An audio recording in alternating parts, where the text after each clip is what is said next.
High, এখন আমরা দেখব ক্লাস 9-এর প্রথম চ্যাপ্টার যেটা আছে বাস্তব সংখ্যা।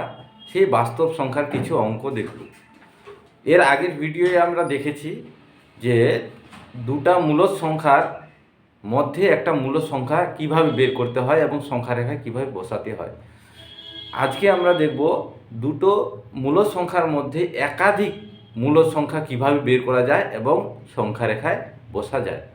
ঠিক আছে, তাহলে আমরা দেখছি কিভাবে এই মূলদ সংখ্যা দুটো মূলদ সংখ্যার মাঝখানে একাধিক মূলদ সংখ্যা পাওয়া যায়।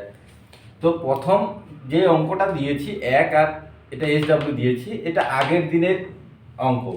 এখানে আমি দিয়েছি যে দুটো 1/7 ও 1/6 এর মধ্যবর্তী এর মধ্যে একটি মূলদ সংখ্যা লিখতে বলেছে, কিন্তু এখানে বলিনি যে সংখ্যা রেখায় বসাতে হবে।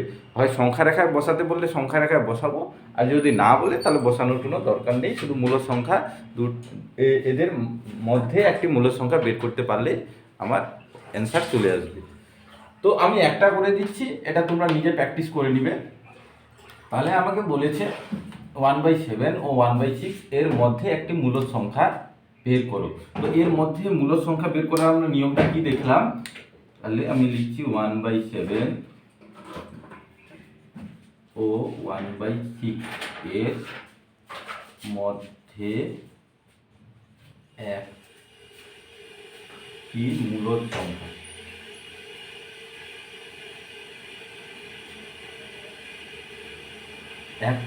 দুটো সংখ্যার মধ্যে যদি একটি মূলদ সংখ্যা বের করতে হয়, তাহলে আমরা আগের ভিডিও দেখেছি কিভাবে বের করতে হয়। 1/2 ব্র্যাকেটে এই সংখ্যা দুটি যোগ করে দিই, 1/7 প্লাস 1/6। 1/2 এদের লসাগু যদি করি 7×6 = 42। এবার আমরা দেখব 7 দিয়ে 42কে ভাগ করলে 6 থাকবে, তাহলে এই 7×6 = 42, এই 6টা উপরের সাথে গুণ হবে, 6কে 42 দিয়ে ভাগ করলে কত হবে? 6 7 42, 7, এই 7টা একের সাথে গুণ হবে, 7×1 = 7। তাহলে 1/2 ×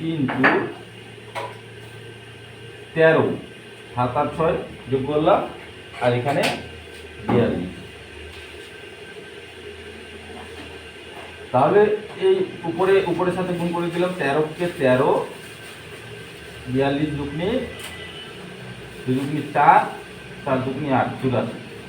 তাহলে আমাদের এই যে 1/7 ও 1/6 এর মধ্যে একটি মূলদ সংখ্যা পেয়ে গেলাম।